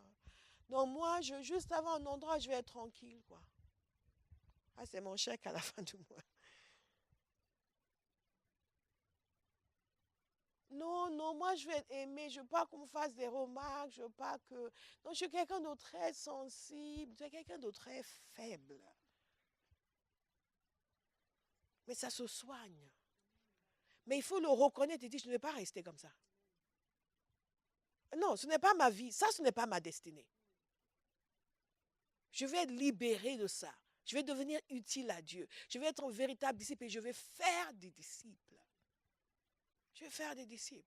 Et je ne vais contaminer personne. Avec des mauvaises idées et de mauvaises pensées. Alléluia. Notez ceci, la maison, donc voyez cette importance de la communion fraternelle, de l'encouragement mutuel pour nous préserver du péché. Pour nous, les choses que l'on vous dit ici, quand vous êtes au travail, vous avez des camarades qui vous disent, ce week-end, j'ai rencontré un garçon. Il s'appelle Jean-David. Et vous pensez qu'elle va vous dire, oui, on va se voir, on va déjeuner ensemble dimanche prochain. Elle dit, quand j'ai quitté la maison de Jean-David le matin, pardon, mais tu l'as rencontré ce week-end. Oui, et alors? C'est quoi le problème? Mais tu m'as dit que tu l'as rencontré vendredi soir. Mais oui, je l'ai rencontré vendredi soir. Et donc, si tu veux, dimanche matin, je suis partie de chez lui. Oh, c'était super. Et tu quoi? Mais tu l'as rencontré que vendredi soir. Oui? Où est le problème? Et la personne ne comprend absolument pas ce que vous dites. Nous n'avons pas les mêmes valeurs. Et donc, si vous côtoyez Maud, qui a l'habitude de rencontrer les gens de David le vendredi soir et de rester dans leur maison tout le week-end, et que vous lui dites, non, moi je suis enfant de Dieu, moi j'aime Jésus, moi j'attends le mariage. Bon, Maud va vous trouver intéressante. Mais vous allez quand même finir par entendre toutes ces histoires de Jean de David. Et ce week-end, c'était Philippe. Philippe, il est beau comme un cœur. Et l'autre week-end, ce sera quelqu'un d'autre, et ainsi de suite, et vous discutez. Et ceci, et les circonstances de vie que vous partagez, et vos histoires lui paraissent tellement bizarres. Donc, tu es toujours dans ton truc de ton mariage? Non, vraiment? Non, chacun sa vie. Donc, tu vois, donc David me disait, et vous êtes là, bon? Et après, il a dit que, écoute, on va partir à Rome. Et vous êtes là, wow, vous partez, d'accord, je t'amène un petit cadeau si tu veux. Et donc, il part à Rome avec Jean-David, vous êtes là, c'est tout seul à la maison. Vous commencez à dire, finalement, cette histoire de sainteté.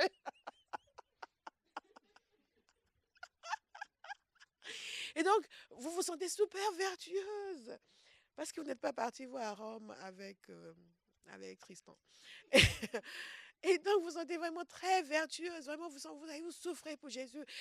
Vos valeurs sont complètement chamboulées. Vous n'avez plus du tout une bonne évaluation de là où vous êtes. Alors que ça fait 3 semaines que vous n'êtes pas à la prière. Ça fait 10 semaines que vous n'êtes pas à l'église. Vous n'avez pas fait un jeûne toute l'année. Mais vous vous sentez très vertueuse parce que vous n'êtes pas parti à Rome avec Tristan.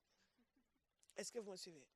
C'est comme ça que nous nous laissons affliger par les valeurs du monde, que nous ne sommes pas des disciples, parce que nous avons une évaluation autre de ce que nous sommes et pas celle du Saint-Esprit. Et donc, finalement, après 10 semaines, vous êtes à l'église, alléluia, et en m'entendant, mais tu étais où? Je ne suis pas partie à Rome avec Tristan. Soyez encore heureux que je sois là. Que personne ne me fasse des remarques. Parce que votre ami Maud vous a élevé au rang de la sainteté. Et elle commence même à vous appeler Sainte Thérèse.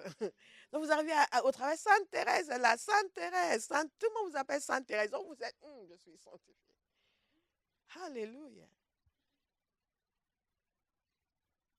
Isn't God good? Isn't God good? Isn't God good? Et donc, vous ne vous soumettez pas à la formation, à la transformation basée sur les valeurs du royaume de la part de personnes qui ont été habilitées par Dieu à le faire. Vous vous laissez façonner par des personnes qui ont été habilitées par Satan à vous faire chuter.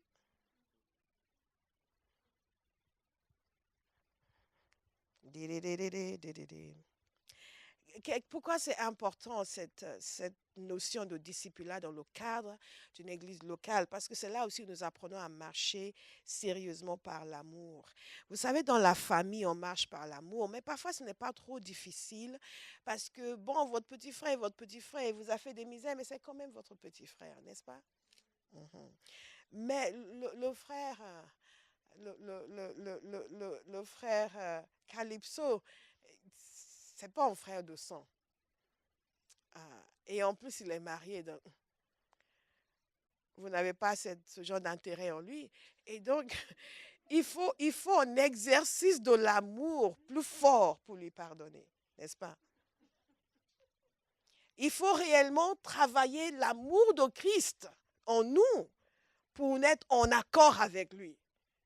Il faut réellement travailler l'amour de Christ. Vous comprenez, même Moïse est arrivé à un moment où il n'en pouvait plus du peuple d'Israël. Et celui qui plaidait leur cause a fini par dire, ah, ce n'est pas moi qui les ai enfantés. C'est bon, j'en peux plus de ces gens. Il a dit à Dieu. Il a dit à Dieu. Il a dit à Dieu, il y a un exercice de l'amour nécessaire parce qu'il n'y a pas d'attache familiale et Dieu nous appelle quand même à vivre ensemble, à servir ensemble, à nous aimer. Alléluia. Et donc, j'attends un travail de qualité de la part d'une jeune fille qui sait danser à l'église. Et elle se présente et le travail n'est pas à la hauteur. Je dois exercer l'amour, même dans la correction. De telle sorte que je ne suis pas vexée à un point où elle s'avance pour la prière. Vous pensez que les pasteurs ne sont pas des êtres humains? On doit travailler l'amour.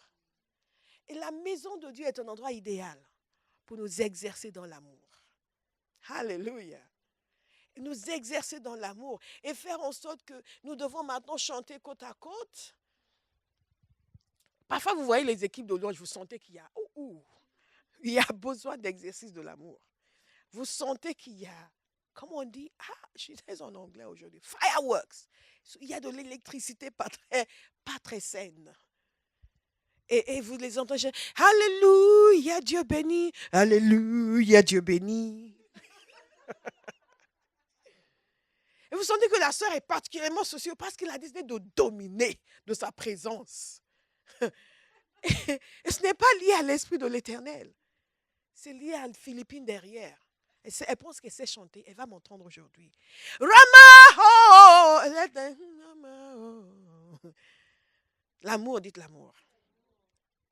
Et le moment où vous vous sentez le moins aimé dans une église, c'est le moment où vous devez aimer le plus. Vous suivez? Parce que quand vous sommez, vous moissonnez. C'est une loi du royaume de Dieu. Pourquoi c'est nécessaire? Parce que c'est le lieu de préservation de vie. Écoutez, on devient un disciple. Pour être un disciple, il faut déjà être en vie pour être un disciple. Il y a une femme qui est décédée, elle s'appelait Tabitha. Et quand elle est décédée, les gens ont fait des pieds et des mains pour faire en sorte que Pierre vienne prier pour elle, pour qu'elle ressuscite des morts. Et ils ont dit tellement de bien sur elle. Il nous a dit qu'il y avait à Jaffa, parmi les disciples, une femme appelée Tabitha, ce qui signifie gazelle.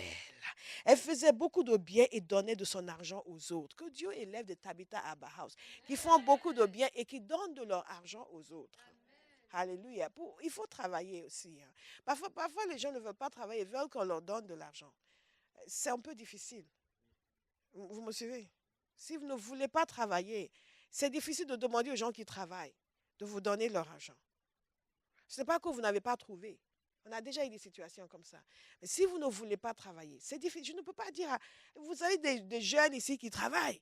Non, on va dire à quelqu'un qui ne veut pas, oh bon, c'est pas grave, venez lui donner. Non, si quelqu'un est dans le besoin, on donne. Tu donneras? C'est quelqu'un dans le besoin?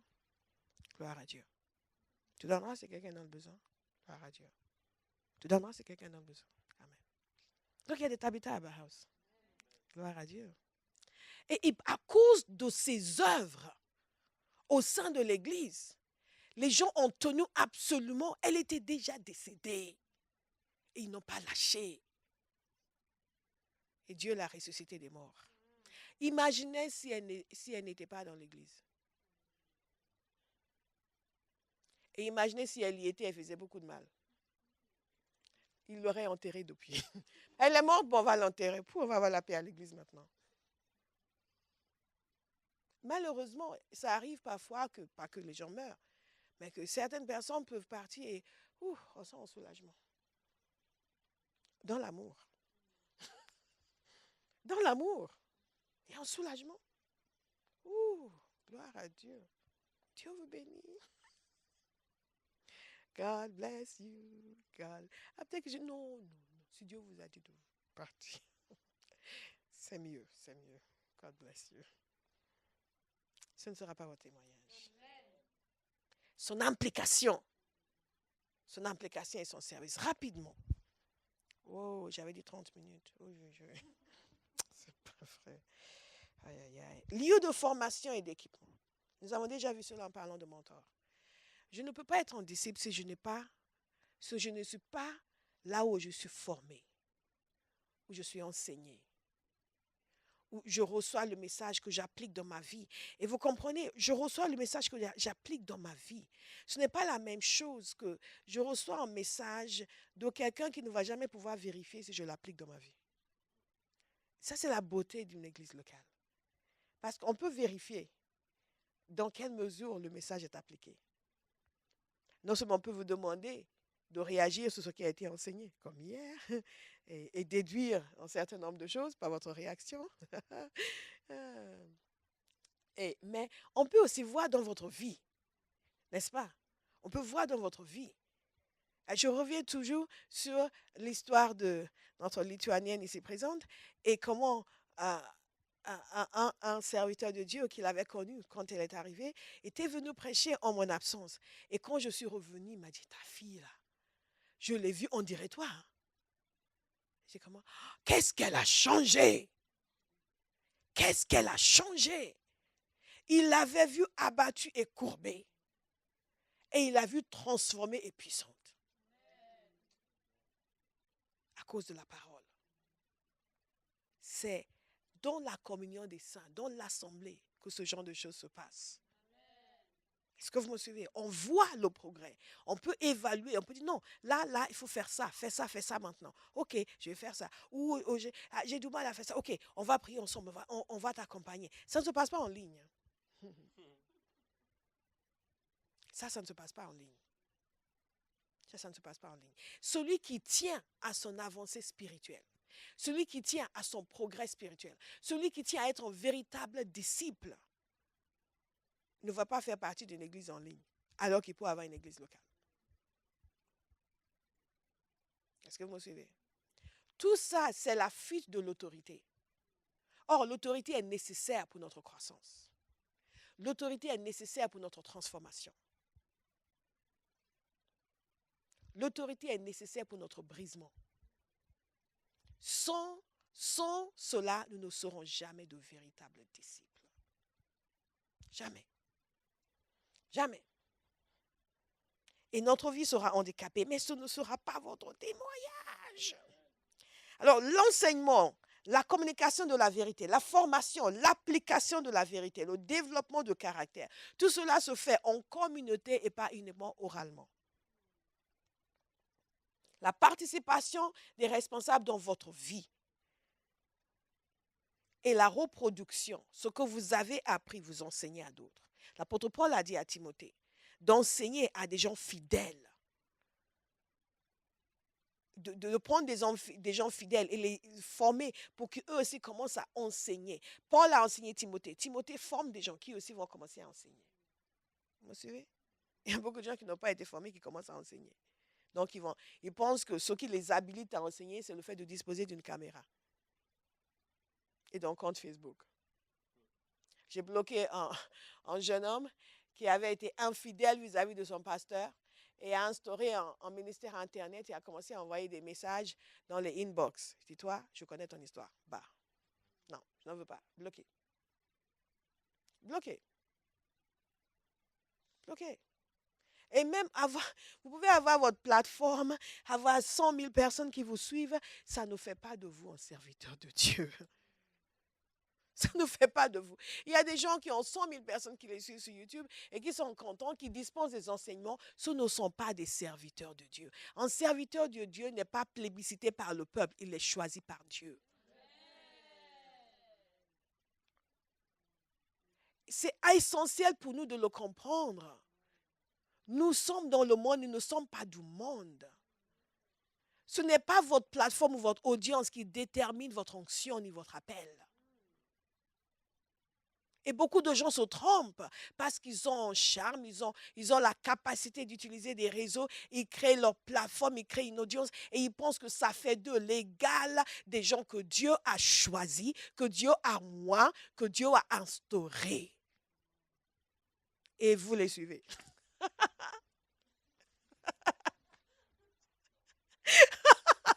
Ah ouais, il a 50 000 abonnés, il doit avoir quelque chose à dire. Ouais. Non.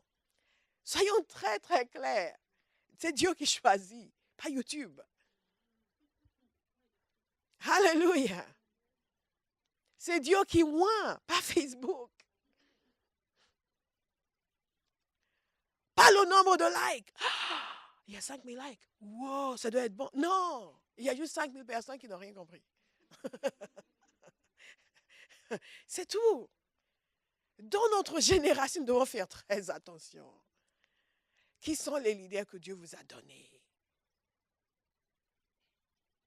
Je connais de grands serviteurs de Dieu qui n'ont pas de compte Facebook, ni de compte YouTube. C'est Dieu qui choisit plus que jamais. Faisons attention. Dieu nous a donné les ministères pour nous aider à avancer. Dieu nous s'attend à ce que nous portions des fruits. Jésus dit ceci dans Jean 15. Je veux que vous le notiez et que vous le priez sur vous. Ce qui manifeste la gloire de mon Père, c'est que vous portiez beaucoup de fruits.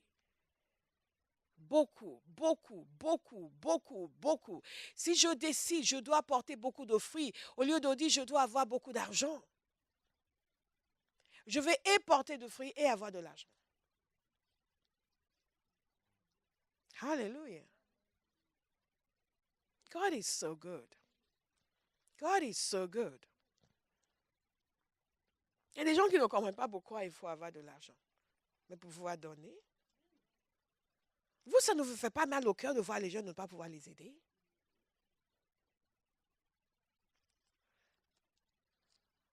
Non. Non. Non. Il faut avoir ce cœur de vouloir être généreux. Mais la manière d'y arriver, ce n'est pas en courant après les choses, c'est en courant après Dieu. Luc 6, 40 nous dit ceci, le disciple n'est pas supérieur à son maître, mais tout disciple bien formé sera comme son maître. Donc, un disciple doit être formé. On n'est pas disciple juste parce qu'on est seul chez toi, chez soi et on aime Jésus. Et on prie 3 heures par jour. Le disciple doit être formé. Un disciple doit acquérir la force spirituelle. Colossiens 1, verset 9 nous dit ceci, voilà pourquoi nous aussi, depuis le jour où nous avons été informés, nous ne cessons de prier Dieu pour vous. Et ça, c'est ma prière pour Abba House. Ça, c'est ma prière pour chacun, pour chaque personne qui nous suit en ligne, sur nos sites. Quand les gens m'écrivent pour me dire, les gens demandent beaucoup, peut-être parce qu'ils voient que nous prions beaucoup, demandent beaucoup la prière. Et moi, la première chose que je demande quand les gens m'écrivent et que j'ai la possibilité de voir le message moi-même, si Charlène n'y a pas déjà répondu pour dispenser sa sagesse, c'est de leur demander, est-ce que vous avez une église locale? C'est la première chose. Est-ce que vous avez une église locale? Les gens écrivent pour dire, oui, j'ai telle situation dans ma vie. D'abord, est-ce que vous avez une église locale? J'étais invitée à prêcher il y a quelques années dans une église au Nigeria. Et c'était une très, très bonne église, une église où les gens vraiment aiment Dieu, sauf qu'ils n'avaient pas de pasteur. Et je me suis dit, bon, on va voir. Je suis en comité qui gère l'église. Et c'est comme ça depuis de longues années. Ils avaient différentes personnes pour venir prêcher. Donc, j'ai annoncé la parole. Et à la fin, il y avait beaucoup de personnes qui sont venues me parler. Et beaucoup venues aussi demander la prière. J'ai respecté ce qu'ils m'avaient donné comme temps. Quand vous êtes invité quelque part, il faut respecter. Il faut dire, l'esprit dit non. L'esprit vous dit aussi respecte. Nous respectons. Je n'ai pas dit, ben, l'esprit m'a poussé, donc j'ai prié, j'ai fait tout. Non, j'ai respecté. Après, non, mais il a fallu prier pour les gens. Vous ne m'avez pas dit que j'avais l'autorisation de le faire. Je suis sous autorité. Je respecte. Et donc, du coup, les gens sont venus après pour me parler et demander et dire leur situation. Et ce que j'ai constaté, c'est que j'ai dit après aux personnes qui m'avaient invité, j'ai dit, vous avez besoin d'un pasteur. J'ai dit, les problèmes que les gens m'ont présentés sont des problèmes pastoraux. Est-ce que vous me suivez? Il y a besoin d'un homme et d'une femme moins par Dieu pour parler dans leur vie, pour dire la parole. Je peux déclarer des choses en tant que prophète, et je suis prophète. Mais il faut quelqu'un qui va les accompagner et qui est moins par Dieu pour cela. Est-ce que vous me suivez? Et on dit, oui, mais bon, parce qu'après, si on en passe, ok. Mais les gens ont besoin. Ils en ont besoin. Donc, c'est important pour nous de le saisir parce qu'il y a quelque chose que Dieu veut faire dans nos vies. Il y a une destination où il veut nous amener. Qui veut aller dans cette destination? Il y a une destination où il veut nous amener. Et donc, ma prière pour vous, donc je dis toujours cela pour les gens qui nous écrivent, est-ce que vous avez une église locale? D'abord, votre pasteur doit parler dans votre situation. Votre pasteur doit prier pour vous. Il y a certaines choses, je sais qu'il y a des gens qui sont dans des endroits où bon, ils ont une église locale, mais peut-être que ce n'est pas la même dimension de puissance qu'ils expérimentent dans leur église. Ça, c'est une possibilité. Mais c'est important de comprendre qu'on ne peut pas faire l'économie d'une assemblée locale où on est intégré, où on participe, où on est accompagné, où on est encouragé, où on est suivi, où on est repris aussi. Parce que comme l'a si bien dit ma fille, il y a des détails comme ça. Des détails, n'est-ce pas? Je sais que pendant qu'elle disait, vous étiez, c'est quoi ces détails? Des détails, des détails. Chacun a des détails. Hein, tu as des détails, elle a des détails. Et ces détails, il faut appliquer la parole. Et ensuite, demander conseil, frères, sœurs, mentor, pasteur, on prie sur vous. Dieu révèle des choses. Et ainsi de suite. Pourquoi?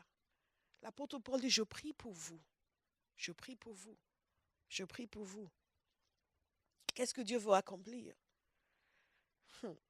Nous demandons que vous soyez remplis de la connaissance de sa volonté, en toute sagesse et intelligence spirituelle, pour marcher d'une manière digne du Seigneur et lui plaire entièrement. Qui veut avoir cela comme ambition? Dès que j'ai vu ces passages dans la Bible, dans mes premières années de vie chrétienne, c'est devenu une obsession. Et je sais que c'est une des raisons pour laquelle Dieu a travaillé ma vie comme il l'a fait.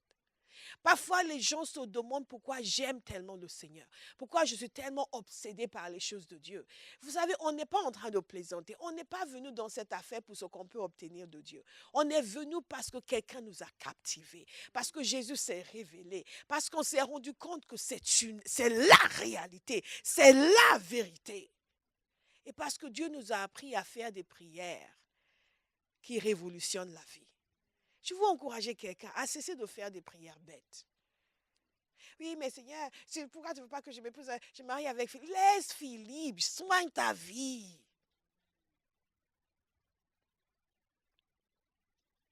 Oui, mais Seigneur, je dois pardonner, mais j'ai pardonné, mais vraiment, mais dans la face, vous pardonnez, et vous passez 1 heure de temps sur ces bêtises. Pardonnez, on passe à autre chose. Pourquoi passer 1 heure? Oui, mais Seigneur, vraiment, c'est ça le pardon, et vous perdez du temps, et vous faites perdre son temps à Dieu.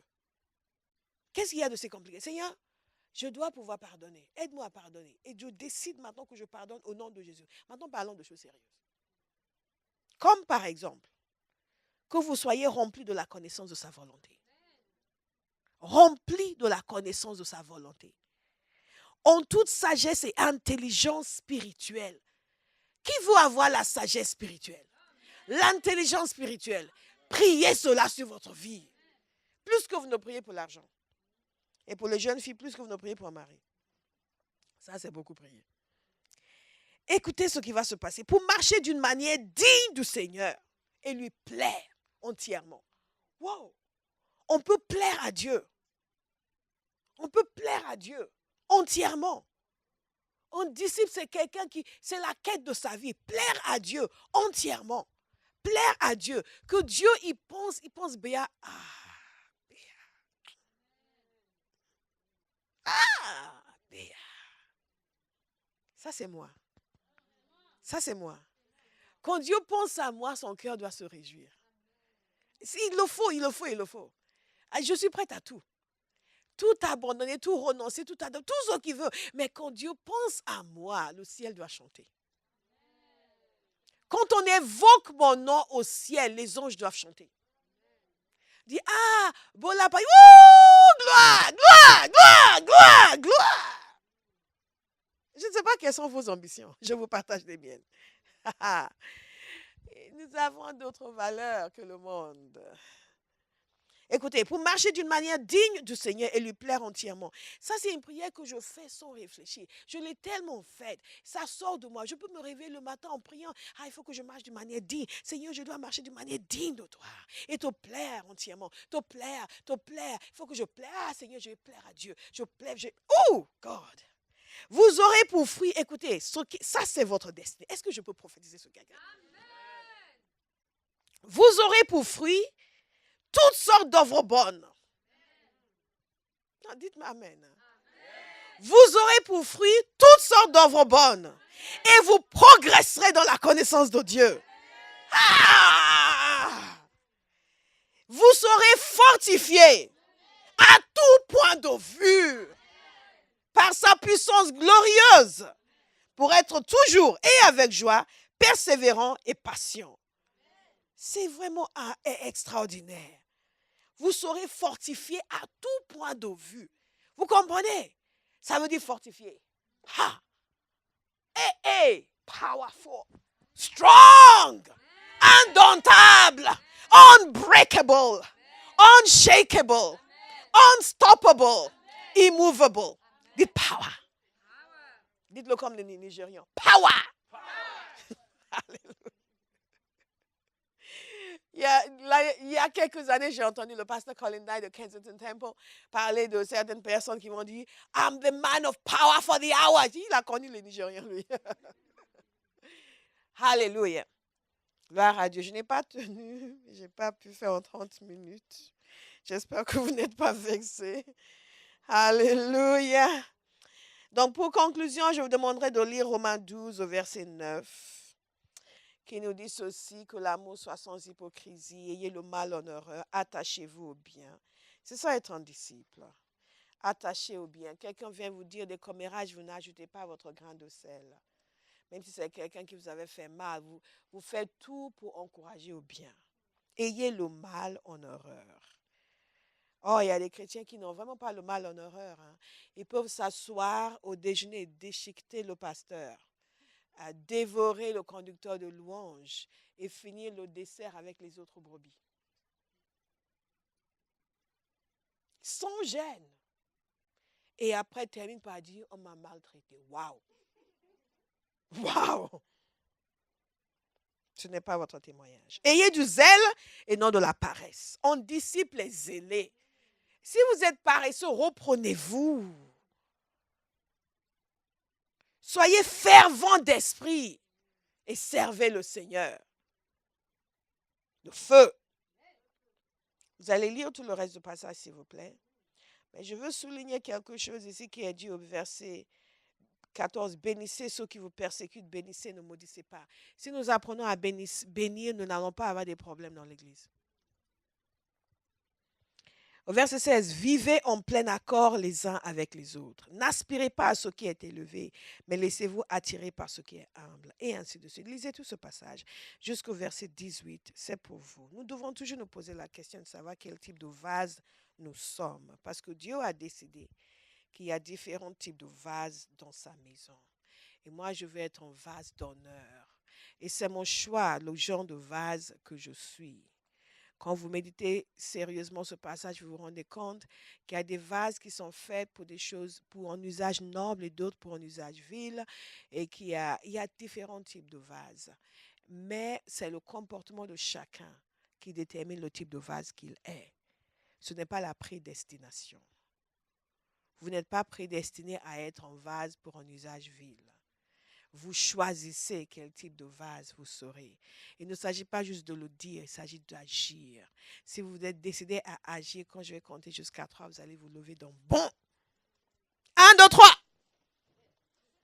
Il y en a qui ne sont pas décidés à agir. Simplement, ils n'ont pas fait la course à l'école. Thank you, Jesus. J'ai tenu à terminer ce message aujourd'hui. Zamakato Bozokete Kadabazakato. Zebeke, donc nous avons pris un peu plus de temps que les 30 minutes que je voulais. Zemene Kato Bosokote, Jebekata. Ande Gada Sogo Dede Kasa. Ande Gede Gazokoto Shekata. Je suis aussi consciente du fait qu'il y a des gens qui nous suivent qui ne sont pas nécessairement à Bauhaus. Nous n'allons pas leur priver de bonne nourriture parce que nous allons avoir une nourriture naturelle par la suite. Est-ce que vous êtes d'accord? Alléluia. Je vais juste vous demander de vous tourner vers la personne à côté de vous et de prier pour la personne. Priez pour la personne, tout ce que Dieu va vous inspirer. Priez pour la personne, que Dieu lui donne un cœur de disciple. Pendant 2 minutes simplement, parce que nous n'avons pas beaucoup de temps.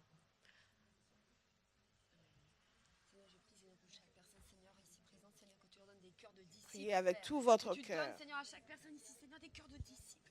Un cœur de disciple. Un cœur de disciple. Le désir ardent d'être un disciple. Priez, demandez le désir ardent d'être un disciple. Ce qui est merveilleux avec Dieu, c'est que même ce qu'il nous demande de faire, c'est lui qui nous donne la capacité de le désirer. Et Dieu veut communiquer à quelqu'un aujourd'hui le désir d'être un disciple. Donne à chaque personne le désir d'être un disciple. Donne à chaque personne ici présente, Père, le désir d'être un disciple. Donne, Seigneur, à nouveau le désir d'être un disciple. Seigneur, une nouvelle passion à être un disciple, Père. Donne, Seigneur, cette priez pour cela, demandez, Père, d'être un disciple. Donne à mon frère, ma soeur. Si vous nous suivez en ligne et que vous êtes seul, priez, Père, donne-moi ce désir d'être un disciple. Demandez pardon d'avoir été paresseux. La parole de Dieu nous dit d'être fervent d'esprit, d'être zélé. Demandez pardon d'avoir été paresseux. Et Père, maintenant, je veux être fervent. Je choisis la ferveur. Je choisis d'être un disciple. Et si vous n'avez pas une église locale, décidez dès maintenant que vous allez vous y mettre vite. Zamaga, et vous allez vous soumettre pour que votre caractère soit façonné. Pour que l'enseignement puisse être non seulement communiqué, mais aussi appliqué à votre vie. Décidez de vous engager, de ne pas être spectateurs, mais participants. Wow, I thank you, Jesus.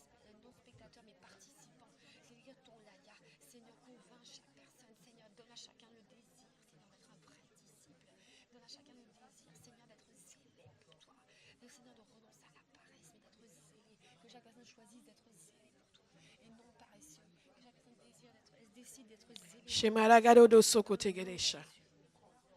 Mande geraga sokote gerega sagarosto barisha. Ladega bosto beregadai. Kenda baragade. Thank you, Jesus. Thank you, Master. Kakendo bosoi. Magenda bosoi. Ouvre nos yeux pour voir le sens de la vie et de l'existence du chrétien. Notre appel à être des témoins. Magenda bosto beregadai. Car que chacun prenne une décision radicale ce matin. D'être un véritable témoin, de ne plus gaspiller sa vie dans des choses futiles qui n'ont pas de valeur éternelle, mais de se laisser façonner, former, dresser par Dieu, et devenir un véritable disciple, un serviteur de la croix. Mayamano, Kayamano, Shungamanenga. serviteur de la croix. Donne à chacun le désir d'être un disciple et un serviteur. Eh, Yamono Dusto, faire des disciples. Fais de chaque personne, Seigneur, des disciples. En fardeau véritable pour les perdus. Maintenant, priez pour la personne avec qui vous priez. Priez que Dieu lui donne un fardeau pour les perdus. Un fardeau pour les perdus. Amen. Père, donne à chaque personne à la Baha Kanenano Stobode, ceux qui étaient à la prière hier se souviennent de ce point que nous avons prié longuement. chaque personne à Baha. Un fardeau pour les perdus. Fardeau à chaque personne pour les perdus. Donne un fardeau à chaque Délivre-nous de l'indifférence. Délivre-nous de l'indifférence, Seigneur. Shakandu sote kai. De l'indifférence. Délivre chaque Un fardeau pour les perdus, Seigneur. Priez, priez, priez. Donne-nous un fardeau pour les perdus. Si nous avions un fardeau pour les perdus, nous serions véritablement des disciples et nous ferons des disciples. Beaucoup d'entre nous, nous avons un fardeau pour nous-mêmes. Un fardeau pour les perdus et non pour nous-mêmes, Seigneur. Donne-nous un fardeau pour les perdus et non pour nous-mêmes. Donne-nous un fardeau pour les perdus et non pour nous-mêmes. Donne-nous un fardeau pour les perdus et non pour nous-mêmes. Donne-nous un fardeau, Seigneur, pour les perdus à Baha. Que chaque personne ait un fardeau pour les Un fardeau pour les perdus dans cette église, Père. pour les perdus, Seigneur. Chaque homme, chaque femme à Abba House. Aucun spectateur dans cette église. Un fardeau pour les perdus. Un fardeau pour le réveil. Un fardeau pour voir la puissance de Dieu changer les vies radicalement. Un fardeau pour voir les gens passer de là où ils sont à là où Dieu veut qu'ils soient. Que nos cœurs soient brisés par les choses qui brisent le cœur de Dieu. Karira somene gezato, shinkakate, landin kados tobere, kai katoto. Father, a burden for the lost in this house. In the name of Jesus. A burden for the lost. Mando gubos tegeresh. Donne-nous un fardeau pour le réveil et non Yes, Lord. Donne-nous un fardeau pour les perdus et non Yes, Lord. Woo! un fardeau pour les perdus. Woo! Donne-nous un fardeau pour le réveil et non pour nous-mêmes. A burden for the lost. In the name of Jesus. Oh, Seigneur, donne-nous un fardeau pour les perdus. Yes, Lord. Fardeau pour les perdus et non pour nous-mêmes. Gegarodo sugaregarera shungarigarodo zutake. Landida dosto boragadesta baragade zakatai. Lanako komeregadesta katondo. Ilebado soko saka seka seka. Amoruko shteberenga gadande de danda kasako toko toke. Enda baragazeka. Ah, we thank you, Lord. Ha ha. Hey. Papa, nous te remercions de ce que la révélation de ta parole est claire. Et pendant toutes ces semaines, nous avons parlé de la nécessité du discipulat. Nous croyons que tu as établi dans le cœur de chacun l'impératif d'être un disciple et de faire des disciples. Que tu as déposé dans nos cœurs un fardeau pour les perdus et un engouement pour sortir, les gagner à Christ et les amener à la maturité en Christ. Nous te disons merci, éternel Dieu, pour les témoignages que nous sommes en train d'appliquer la parole à nos vies. Nous croyons, Père, que tous ceux qui vont faire le nécessaire pour appliquer la parole à leur vie, pour se laisser transformer, qui vont manifester cette transformation, vivront ta promesse en cherchant d'abord le royaume de Dieu, que tout le reste leur sera ajouté. La Magarebe, chaque homme et chaque femme, Père, qui s'engagent comme disciples dans cette maison, pour être formés, façonnés, qui s'engagent comme disciples pour te servir dans l'obéissance, sans rechigner, sans rouspéter. Éternel Dieu, nous croyons que ta promesse sera réalité dans leur vie. Amen. Que tout le reste leur sera ajouté. Amen. Parce que Père, tu veux montrer ta fidélité à ta promesse. Amen. Tu veux montrer à chacun que on ne sert pas Dieu en vain. Tu veux montrer à chacun que l'on ne suit pas Jésus en vain. Et que nos vies sont littéralement transfigurées par ta puissance alors que nous te suivons et nous t'obéissons. Seigneur, nous te disons merci. Que tu t'élèves dans cette église Abba House, une génération nouvelle d'hommes et de femmes qui sont de véritables accros de Dieu. Des personnes qui se laissent changer, transformer par Dieu et dont les vies peuvent être mises devant notre génération pour dire, regardez ce à quoi ressemble un homme et une femme qui marchent avec Dieu. Éternel, nous te disons merci. Nous te disons merci. Alors que nous nous vantons de toi, que tu puisses te vanter de nous. Comme tu t'es vanté de Job. Trouve des hommes et des femmes dans cette église dont tu pourras te vanter. Et dire, est-ce que tu as vu mon fils? Est-ce que tu as vu ma fille? Sans être contredit, nullement, même pas par le diable. Nous te disons merci, Seigneur. C'est quelque chose d'extraordinaire quand même le diable reconnaît votre droiture. C'est quelque chose d'extraordinaire quand le diable n'est pas en mesure de dire qui, lui, je le connais. Je sais ce qu'il fait à la maison. Que quand ce que vous faites à la maison terrifie les forces des ténèbres. Amen. Seigneur, nous te disons merci.